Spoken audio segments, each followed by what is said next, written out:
നമസ്കാരം. ന്യൂസ് കേരള പ്രധാന വാർത്തകളുമായി CK നാസർ കാഞ്ഞങ്ങാട്. മഹാകുംഭമേളയിലെ തിക്കിലും തിരക്കിലും പെട്ട് 10 പേർ മരിച്ചു, നിരവധി പേർക്ക് പരിക്കേറ്റു. ബാരിക്കേഡ് മറികടക്കാൻ വലിയ ആൾക്കൂട്ടം ശ്രമിച്ചതാണ് അപകടം കാരണമെന്ന് ഉത്തർപ്രദേശ് മുഖ്യമന്ത്രി യോഗി ആദിത്യനാഥ് പറഞ്ഞു.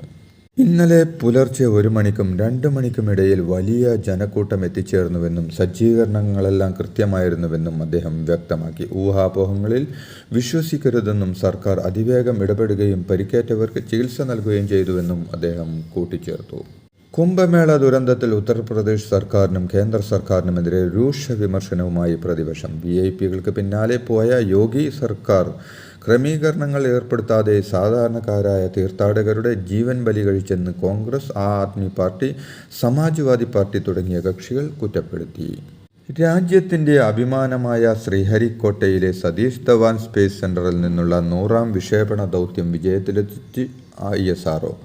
ഇന്നലെ രാവിലെ 6:23 രണ്ടാം നമ്പർ ലോഞ്ച് പാഡിൽ നിന്നും കുതിച്ചുയർന്ന GSLV F-15 റോക്കറ്റ് രണ്ടാം തലമുറ ഗതിനിർണയമായ ഉപഗ്രഹമായ NVS-2 വിജയകരമായി ഭ്രമണപഥത്തിൽ വിന്യസിച്ചു.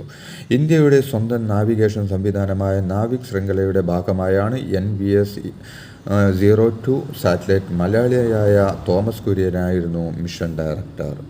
എലപ്പുള്ളിയിലെ ബ്രൂവറി അനുമതി വിവിധ സർക്കാർ വകുപ്പുകളുമായി ചർച്ച ചെയ്യാതെയാണെന്നുള്ള മന്ത്രിസഭാ നോട്ട് പുറത്തുവിട്ട് പ്രതിപക്ഷ നേതാവ്.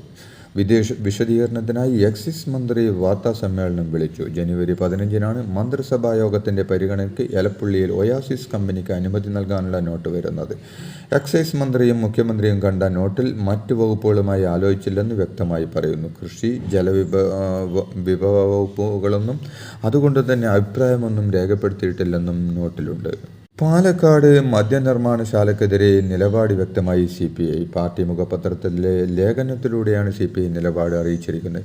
വിഷയം കൃഷിക്കാരിലും കർഷക തൊഴിലാളികളിലും ആശങ്ക ഉണ്ടാക്കിയെന്ന് ലേഖനത്തിൽ വിമർശിക്കുന്നു. പാർട്ടി ദേശീയ കൗൺസിൽ അംഗം സത്യൻ മൊകേരിയുടേതാണ് ലേഖനം. വെള്ളം മദ്യനിർമ്മാണ കമ്പനിക്ക് വിട്ടു നൽകിയാൽ നെൽകൃഷി ഇല്ലാതാകും. സംസ്ഥാന താൽപര്യത്തിന് നിരക്കാത്ത പദ്ധതിയിൽ നിന്ന് സർക്കാർ പിന്മാറണമെന്നാണ് ലേഖനത്തിലെ ആവശ്യം. സംസ്ഥാനങ്ങളുടെ ധനസ്ഥിതി താരതമ്യപ്പെടുത്തി നീതി ആയോഗ് നടത്തിയ റാങ്കിങ്ങിൽ 2022-23 പ്രകടനത്തിന്റെ അടിസ്ഥാനത്തിൽ കേരളത്തിന് 18-ൽ 15-ാം സ്ഥാനമെന്ന് റിപ്പോർട്ടുകൾ. വരുമാനം മെച്ചപ്പെടുത്താനായെങ്കിലും ചെലവുകൾ ഗുണപരമല്ലെന്നും ബാധ്യതകൾ കൂടുതലാണെന്നുമാണ് നീതി ആയോഗിൻ്റെ വിലയിരുത്തൽ. 2014-15 മുതൽ 16ാം റാങ്കിലായിരുന്ന കേരളം ഒരു സ്ഥാനം മുന്നിലായെങ്കിലും സംസ്ഥാനങ്ങളെ 4 വിഭാഗങ്ങളായി വേർതിരിക്കുമ്പോൾ ഏറ്റവും പിന്നിലുള്ള ആസ്പിരേഷണൽ